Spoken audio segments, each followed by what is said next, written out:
Capítulo 5. Belén. Belén, qué bonito nombre, pensó Magdalena cuando nació. Cosía en casa con su madre, dedicaba sus labores propias de las mujeres de la época, discreta en público, pero con esa naturalidad de hacer reír en la intimidad. Nunca tuvo afán de protagonismo, ni quiso tenerlo, ni siquiera la rebeldía propia de una mujer con escasos 19 años la impulsó a serlo. Era muy guapa, a pesar de sus ropas oscuras de la época. Llamaba mucho la atención, esbelta, de ojos claros y grandes. Destacaba sobre todo su pelo, prácticamente rubio, largo, atezado y ondulado, con su piel blanca. Estaba viviendo una época de su vida donde España se producían muchos cambios. No había vivido otra cosa. Su relación con el pueblo era muy buena, nada que alternara ningún tipo de odios, celos o malestares en general. Aquella tarde, al igual que una parte de la población muy importante, guiada por la pérdida de libertad en España, se manifestaba en la plaza del pueblo. Su andadura fue larga, gritando «¡Viva la República! ¡Viva la democracia!», con la negativa a un golpe de Estado. Ella continuaba, ingenua como los demás jóvenes, propios de la edad y de las libertades de la época. Iba acompañada de sus amigas y su novio. Nadie podría imaginar que todo aquello iba a ser a su espada de Damocles. Recorrían las calles, su pelo era destacable entre sus acompañantes. Se disponían a pasar por la puerta del cuartel de la Guardia Civil, próximo al telégrafo, llegando a la plaza Manuel Azaña. Sin embargo, el miedo o el por si acaso provocó que una de sus compañeras se deshiciera de una de las banderas republicanas y llegara a sus manos. Una bandera en la cual ella había bordado su escudo en su labor de costurera. Las curiosidades, el destino, la mala suerte. Llegó su turno, su hora, su inicio o su final, quién sabe. Ondeó la bandera, la de España, la de la Constitución del 31, la que ella había conocido. La bandera institucional, que bajo ningún concepto o sospecha podrían hacerla suponer que iba a costarle tan caro. La ondeó con orgullo, sin voces ni exaltaciones, lo normal en una manifestación pacífica. La hubiese ondeado 1000 veces como cualquier hijo nuestro. Ondearía la actual, si en un caso parecido se encontrase. Siguieron avanzando, unos pocos metros más adelante, donde se ubicaba telégrafos. Miró de reojo, como si un presentimiento le hubiese hecho girar su cabeza hacia la puerta, mirando por la plaza del pueblo. Comentaron con sus amigas el recorrido y se fueron a casa. Sin más, solo la ingenuidad de sus 19 años. Ahí empezó su calvario. Pasaron los días, y al entrar en su casa, oía cómo su hermano Antonio relataba el desenlace de las fuerzas nacionales y de la desaparición de Francisco. Francisco es otro hermano de Antonio, ¿vale? Él se escondería por varios escondites de casas por precaución. Ella no daba crédito a todo lo que estaba sucediendo. Se fijaba en sus padres, su padre Teófilo. Intentaba ponerse serenidad en una situación que no tenía el más mínimo sentido. No creía que en el siglo XX podrían ocurrir esas cosas. Teófilo es el padre de Antonio, ¿vale? ¡Qué locura! Belén empezó a asustarse. Sabía que el guardia de la puerta, cuando ella pasaba, se la había quedado mirando. En aquel instante ni siquiera pensó que estaban haciendo algo malo, pero con las noticias del avance nacional y el golpe dado a su fruto, empezó a tener miedo de algo que en un principio se había sentido orgullosa. Lloraba bastante. Su madre la obligó a no salir. En el pueblo se estaban sucediendo muchas muertes injustificadas. Concha se acercó a su casa, comentó que el pueblo estaba dividiéndose y los puso al día de su hermano Antonio, aunque no les decía toda la verdad de su paradero, por el bien de todos. Ella, nerviosa, intentaba cruzar rápido el pueblo para ser olvidada, pero era costurera, muy conocida, la costurera del escudo de la República que había ondeado con orgullo. Qué tristeza tener que esconderte por sentirte orgullosa, qué pena. Antonio ya bajaba a menudo de la sierra, acercándose prudentemente a su casa. Antonio dice que a él no le van a coger nunca, que tengamos cuidado, comentaba Concha, en casa para dar tranquilidad a la familia. El sargento chantajeaba con el miedo a las gentes del pueblo, a sabiendas que los rencores existentes entre los vecinos no tardarían en dar sus frutos. Cada cual intentaba salvar su pellejo, aunque esto costase la vida de una persona. Antonio se hospedaba en el cementerio, en un nicho muchas noches. Serán ido, creo. Sus compañeros de habitación no hablaban ni le daban conversación, me comentaba irónicamente. Él estaba a la espera de la captura de su hermana. Una noche cualquiera lo intuía, la subirían al cementerio a darle el tiro de gracia, y pasaba horas y horas en el cementerio. Una tarde, su casa fue aporreada por el sargento y sus édiles. Su padre no estaba, trabajaba en la restauración de un molino. Belén abrió la puerta con miedo, prácticamente solo pudo dar los buenos días. Fue conducida a rastras al cuartel, donde la sentaron en una silla de enea vieja, pintada de color celeste claro. El sargento ordenó que agachase la cabeza. Sintió algo metálico y frío. Pensó que iba a ser ahí su último aliento. Obedeció, cerró los ojos fuertemente y apretó la mandíbula, en espera del disparo. Sin embargo, al notar por su cuello la máquina manual de rapar el pelo, sintió un alivio que la hizo suspirar. Curiosamente, que la pelara le estaba dando una alegría contenida. Fue rapada al cero. Su pelo claro caía al suelo, y los guardias se mofaban mientras era pelada. Uno de los guardias la obligó a levantarse. Su madre había acudido a la puerta sin saber qué estaba pasando dentro. Belén había perdido su pelo, pero su belleza, su dignidad seguía intacta. Salió apuntada por detrás por uno de los guardias, que no dejó que su madre la consolara mientras salía por la puerta, y se miraron. Desde la distancia, su madre le gritó: «Hija, no te preocupes, el pelo crece, y tú eres bella siempre. La maldad está incrustada en el corazón de esas personas, y eso no se les va a quitar nunca», dijo Magdalena. Fue paseada por todo el pueblo, humillada, pisoteada, arrastrada. Belén en ese momento solo pensaba en volver a su casa y poder acabar este calvario. Las gentes del pueblo, algunas le chillaban cruelmente al verla pasar. Era mejor cambiarse la chaqueta cuanto antes. Otras cerraban sus puertas imaginándose que sus hijos podían ser lo siguiente.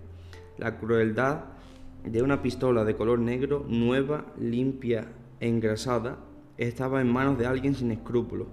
Se fraguaba una tragedia a una mujer casi adolescente, que su único mal fue ondear una bandera. El guardia, hinchado por el alcohol, se reía, no se sabe de qué, quizá de su propia maldad e ignorancia. Después de un largo paseillo, era de vuelta a su casa, con el mensaje bien escrito en la frente. Ella lo interiorizó profundamente, sin saber nunca el porqué de tal agravio, aunque solo estaba herida en su corazón. Estuvo mucho tiempo sin salir de casa. El pelo fue creciéndole.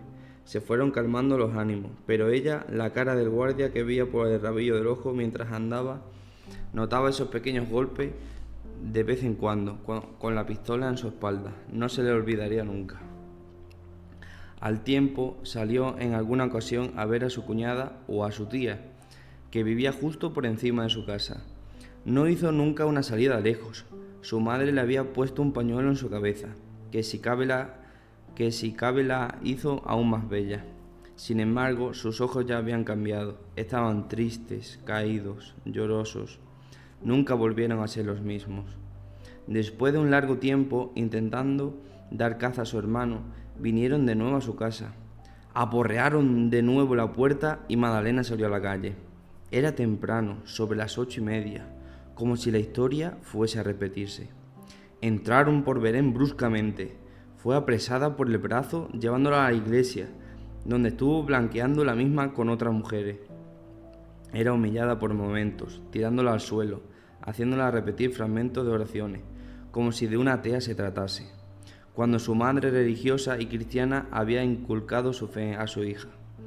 Uno de los días se cayó del andamiaje que había puesto atado con maderas y cuerdas, trenzadas de mala manera, de forma poco segura. En uno de los vaivenes de andamio tropezó, perdió el equilibrio clavándose uno de los perfiles del andamio. Se tapó con un pequeño trapo y se lió el pañuelo a su pierna, pero no quiso comentar nada a su madre. Así estuvo bastantes días, yendo y viniendo de la iglesia con la herida mal curada, y comiendo un trozo de carne con caldo que le daban para todo el día.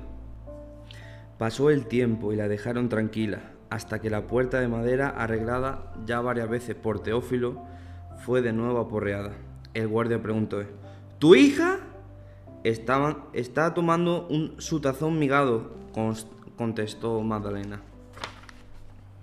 Dile que se venga al cuartel sobre las 11. No es para nada, simplemente para interrogarla. Luego volverá, comentó este. Su madre, incrédula, confió en la palabra de este.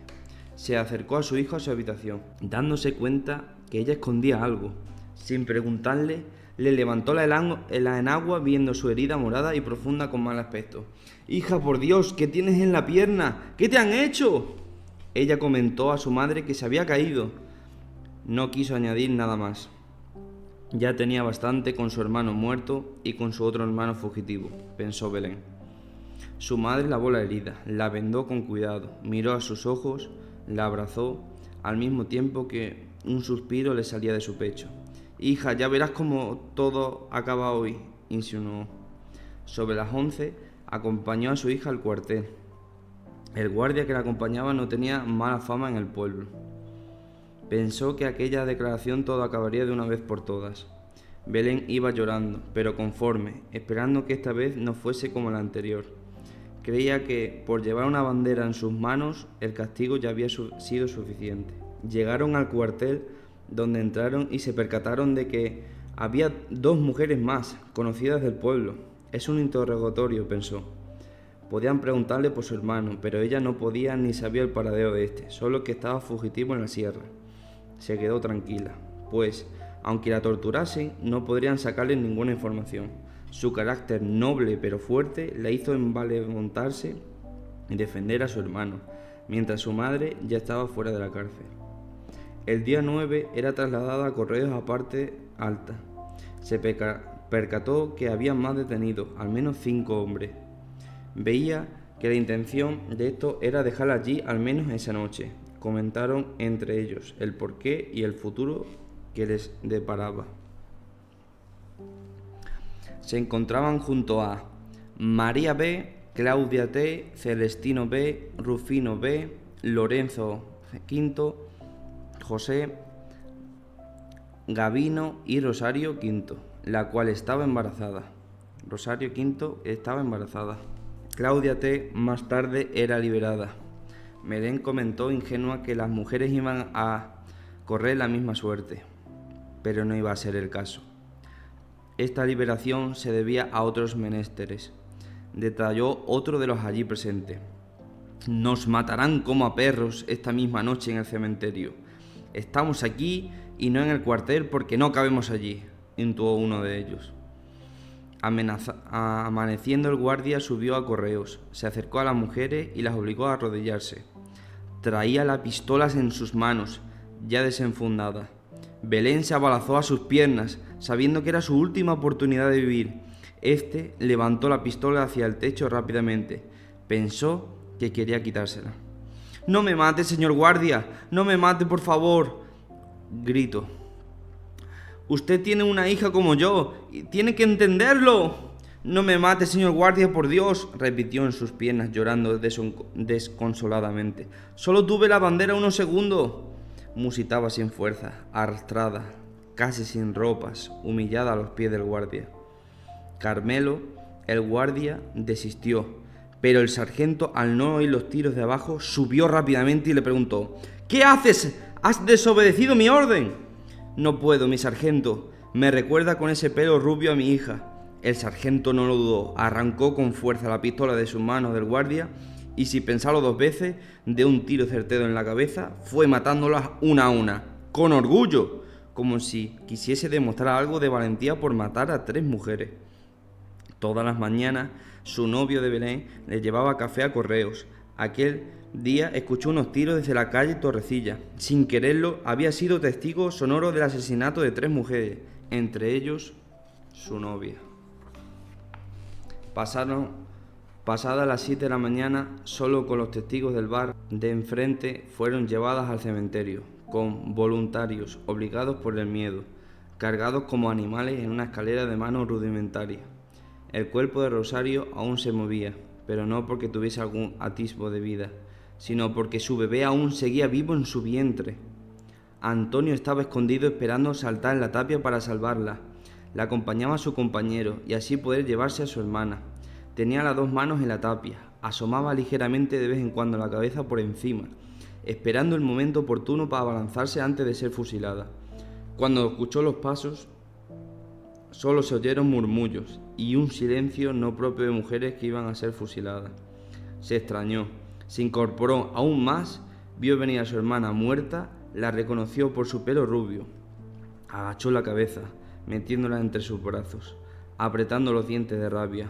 Estuvo un instante en esa posición, hasta que fue cayendo al suelo, rasgando con las uñas de la pared, llorando sin hacer ruido, hasta que quedó de cuclillas. Estuvo así unos minutos. Luego se giró, apoyó su espada en la pared con las piernas flexionadas y las manos en la cara. Quedó sentado sin saber qué hacer. Su compañero lo consoló durante un largo rato, y ayudado por él se fueron sin hacer ruido. Belén fue enterrada, con una sábana, en el suelo en una fosa común. Su madre y Concha llegaron luego sin poder verla. Gritaron, lloraron destrozadas, desconsoladas. Nadie ni nadie, nada ni nadie podían solucionar esta pérdida. Qué injusticia es la vida. Antonio se reprochó el no haber intuido que podía matarla en telégrafo, pero era imposible imaginar tal situación. Pensó en su madre, que la había llevado el día anterior al cuartel. ¿Cómo se sentiría? Belén había sido asesinada por nada, por ondear una bandera o por bordarla. Ese día no acabaría todo, como insinuó unos días antes su madre. Esa pistola se pudriría con el tiempo. El dedo que apretó el gatillo sería olvidado. No será digno de mención ni de recuerdo. Sin embargo, Belén sigue con nosotros. Sigue viva, con su pelo rubio trenzado, sus ojos claros, alegres, con su inocente rebeldía y, por supuesto, por su gran valentía, para que hoy seamos más libres. No fue en vano, Belén, tu nombre perdura. Crece en tu sobrina y todos llevamos tus genes. A la memoria de Belén González Garrote. Qué triste historia. Esta de aquí es Belén. Fin del capítulo 5. Espero que os haya gustado. Esto es un hecho que pasó real. Y nada, me alegro mucho de lo que estéis aquí, de que sigáis escuchando esto. Y es que es muy duro, pero más duro es si es tu propia sangre. Y eso cuesta más leerlo. Menos mal que ya lo he leído muchas veces, este libro, y sé de lo que pasa siempre. Pero es muy duro y es una historia muy triste que pasen estas cosas. Pero bueno, lo he querido compartir para que sepáis cómo era la vida de antes. Nada, suscríbete y nos vemos en el próximo capítulo. Chao.